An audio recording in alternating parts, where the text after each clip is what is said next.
ہوتا ہے کہ محمد صلی اللہ علیہ وسلم نے کبھی اپنا سالگرہ بنائے یا صحاباز نے یا تائین یا تبع تائین نے کبھی ان کا سالگرہ بنائے۔ حضور کا انتقال بھی اس ماہ مبارک میں ہوا اور وہ متفق علیہ تاریخ ہے 12 ربیع الاول اصل میں حضور کا یوم وفات۔ نبی کا یوم ولادت ہے، اس پر کوئی صحیح روایت موجود نہیں ہے، اگر ہے تو بھائی کوئی دکھا دے، بھائی یہ روایت ہے، اس کے یہ راوی ہیں، ایسی کوئی روایت موجود نہیں ہے۔ اس کا شرعی حکم یہ ہے کہ یہ مستحب ہے۔ جو وجہ تخلیق کائنات ہیں، جس کے سبب یہ دنیا بنی ہے، ان کی آمد کی خوشی کیوں نہ منائیں تو انشاءاللہ دھوم دھام سے میلاد منائیں گے۔ کے حوالے سے میرے پاس میسج آیا کہ آپ نے یوتھ کو غلط گائیڈ کر دیا ہے۔ 12 ربیع الاول کو ہمارے آخری نبی حضرت محمد مصطفیٰ صلی اللہ علیہ وآلہ وسلم کی وفات کا دن بھی ہے، تو کیا وفات کا جشن منا رہے ہو؟ تو سنو،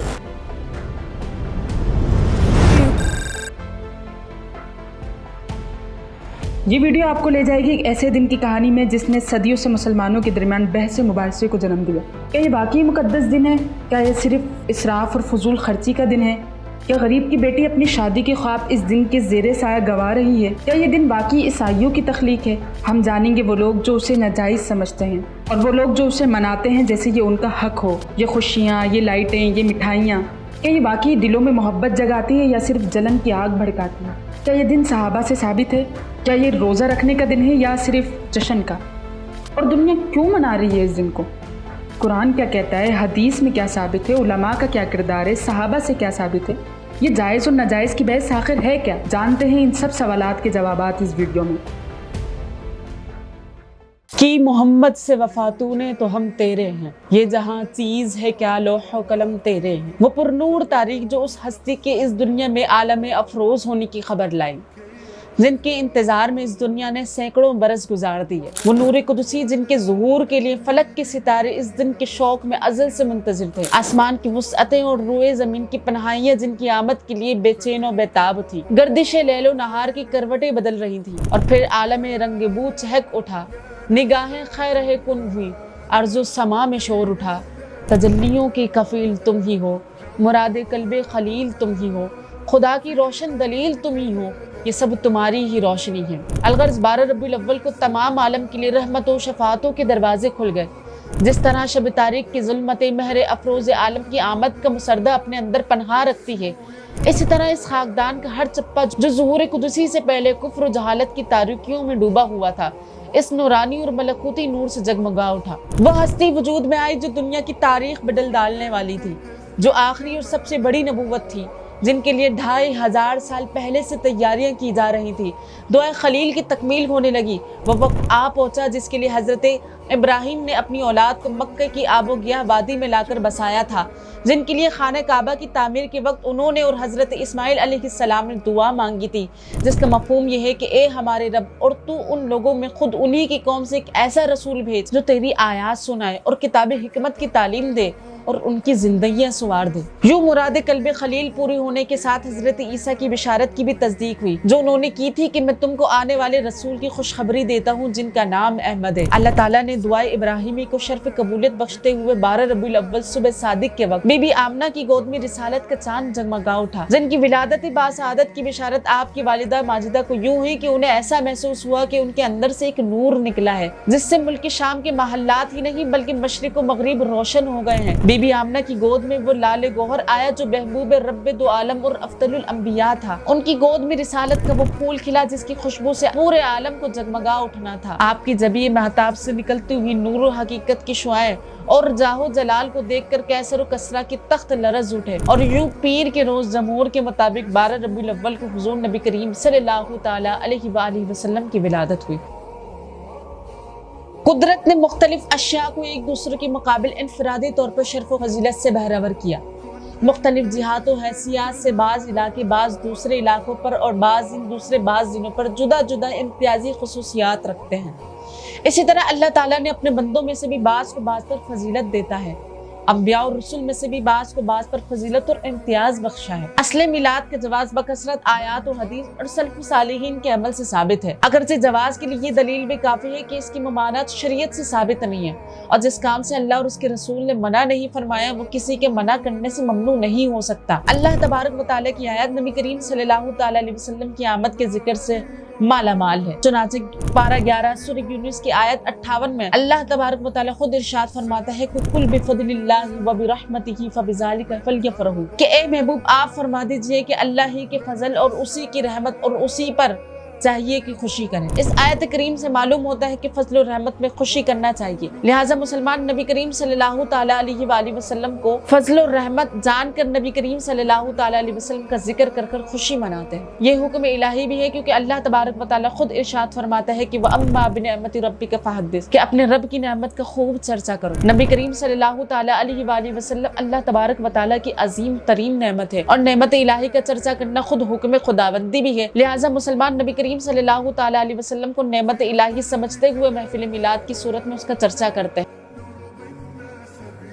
बुखारी शरीफ में आता है कि हजरत उर्वा फरमाते हैं कि सुएबिया अबू लहब की बांदी थी, जिसे उसने नबी करीम सल्लल्लाहु ताला अलैहि वसल्लम की पैदाइश की खुशी में आजाद किया था। उसने नबी करीम सल्लल्लाहु ताला अलैहि वसल्लम को दूध भी पिलाया। अबू लहब के मरने के बाद उसको हजरत अब्बास ने ख्वाब में बहुत बुरी हालत में देखा और उससे पूछा कि मरने के बाद तेरा क्या हाल हुआ।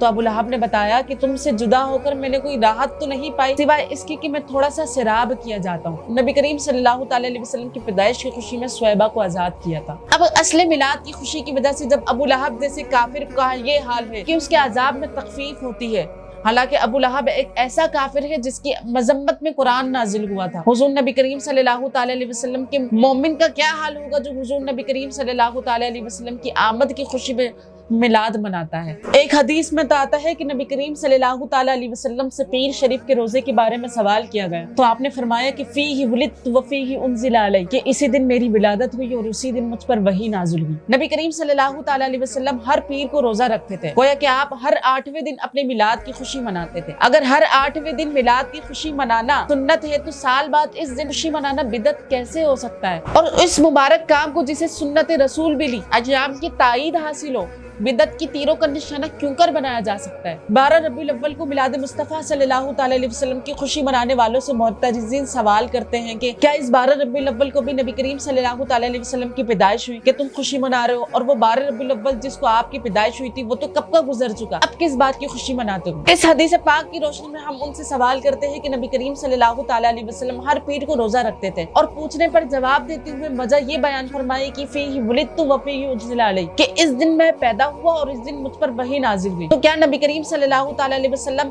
हर पीर को पैदा हुए थे? क्या हर पीर को रात पर वही उतरती थी? जब ऐसा नहीं है तो उसके बावजूद नबी करीम सल्लल्लाहु ताला अलैहि वसल्लम इस दिन के लौट आने पर इजहार तशक्कुर कर रहे हैं, तो हमारा भी इस दिन की आमद पर इजहार तशक्कुर करना भी ऐन रज़ाए इलाही और सुन्नत रसूल का आईनेदार है।